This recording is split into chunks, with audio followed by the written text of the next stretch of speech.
You know that feeling right before you even fully open your eyes in the morning? You can probably already anticipate it. That rich, roasted aroma drifting through the air, promising warmth and the energy to get your day going. For a lot of us, coffee isn't just a quick caffeine hit to jolt us awake, right? It's actually a profound sensory ritual that's woven deeply into the very fabric of our daily lives. But here's the wild part. How you experience that cup of coffee changes completely depending on where you are standing on the map. So, welcome to this explainer. Today, we're going to explore some unique, fascinating, and deeply cultural coffee rituals from 4 totally distinct corners of the globe. To really get why coffee is so globally beloved, we just need to look at this one core truth from our sources. Coffee is the social lubricant. It is such a brilliant way to illustrate a universal reality. I mean, think about it. From historic European coffeehouses, which people actually used to call penny universities because folks gathered there to share ideas, all the way to the modern cafe right on your street corner, coffee has literally always been about connection. It naturally creates this relaxed atmosphere that just encourages open, easy conversation. It literally makes human connection easier and a whole lot more comfortable, which honestly sets the perfect stage for our global tour today.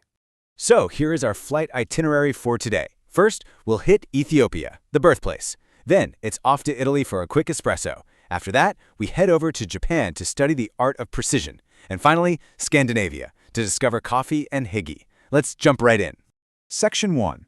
Ethiopia, the birthplace. According to local lore, this whole thing started with an African goat herder named Kaldi. Legend has it, he noticed his goats becoming incredibly energetic after eating berries from this one specific tree. So naturally intrigued, he tried them himself, felt this huge rush of energy, and briskly shared his cool discovery with some local monks. These monks brilliantly decided to brew a drink from the berries, and they quickly discovered that it kept them perfectly awake during their really long evening prayers. And honestly, just like that, the global love affair with coffee was born. But if you visit Ethiopia today, you'll see that coffee is way more than just a quick energy boost. The Ethiopian coffee ceremony is an incredible social event that can actually last up to 2 whole hours. It's the whole shebang. It involves roasting the beans, grinding them by hand, and brewing them in a special clay pot called a jabana. The coffee is then served in 3 very specific rounds. First up is amabo, then tana, and finally baraka, which beautifully translates to blessing. Sharing this long, incredibly deliberate ceremony is seen as a profound sign of friendship, respect, and community belonging. Now, the absolutely crucial point here is the contrast. In Ethiopia, you have this 2-hour, seated, community-focused ceremony. It's slow, it's deliberate, it's all about connecting. But in Italy? Boom, 1 minute, standing up, fast, efficient, punchy. It is a complete and total shift in rhythm. So let's leave the slow comfort of the Ethiopian ceremony behind and inject a quick shot of energy into our explainer as we zoom over to our next destination. Section 2. Italy, the quick espresso. Italian coffee culture is built almost entirely around this powerful, highly concentrated shot made by pushing hot water through finely ground beans under intense pressure. But you know, it's not just about the drink itself, it's about exactly how it's consumed. Italians typically drink their espresso standing right at the bar. They aren't sitting down with some giant cup for hours. It is fast, it is super efficient, it's basically a quick shot of life, and then boom, you are immediately back out the door. And that actually brings us to an incredible little fact: €1. In Italy, even in a really nice cafe, an espresso often costs just around €1. Now, why is that? Well, because in Italian culture, coffee definitely isn't viewed as some fancy luxury or a rare indulgence. Nope, it is considered an affordable, basic right. It's a daily essential, honestly almost as fundamental as drinking water. But what exactly happens when Italians make coffee at home? Well, they don't usually have those massive, expensive espresso machines sitting on their kitchen counters. Instead, they rely heavily on the moka pot. This is a brilliant little metal stovetop pot that uses steam pressure to push water up right through the coffee grounds, and it produces a really strong, concentrated coffee that's super close to an actual espresso. But beyond just the mechanics of it, the moka pot is deeply, deeply nostalgic. For a lot of Italian families, waking up to the smell of a moka pot bubbling away on the stove is this beloved, super comforting childhood memory. Really, it just represents home. Okay, let's take a deep breath and slow our pace down a bit. Section 3. Japan, the art of precision.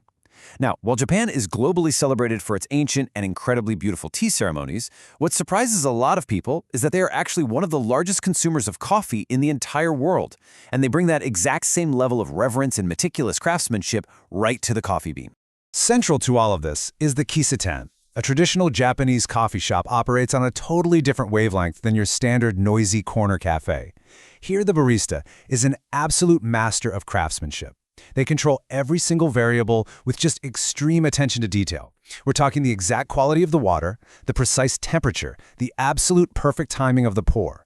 It really reflects that deep-rooted Japanese cultural value of seeking perfection in literally everything they do. So in Japan, coffee is very much an experience, not just a quick drink. When you visit a kiseten, you aren't just paying for a hit of caffeine. You're absorbing this wonderfully calm atmosphere, admiring the beautiful presentation of the cup itself, and maybe enjoying a small, perfectly paired sweet treat on the side. It is this holistic, calming ritual that's perfectly designed to bring a moment of absolute perfection into your day. All right, let's bundle up and move to our final region. Section 4, Scandinavia, coffee and hygge. Think of countries like Norway, Sweden, Denmark, and Finland.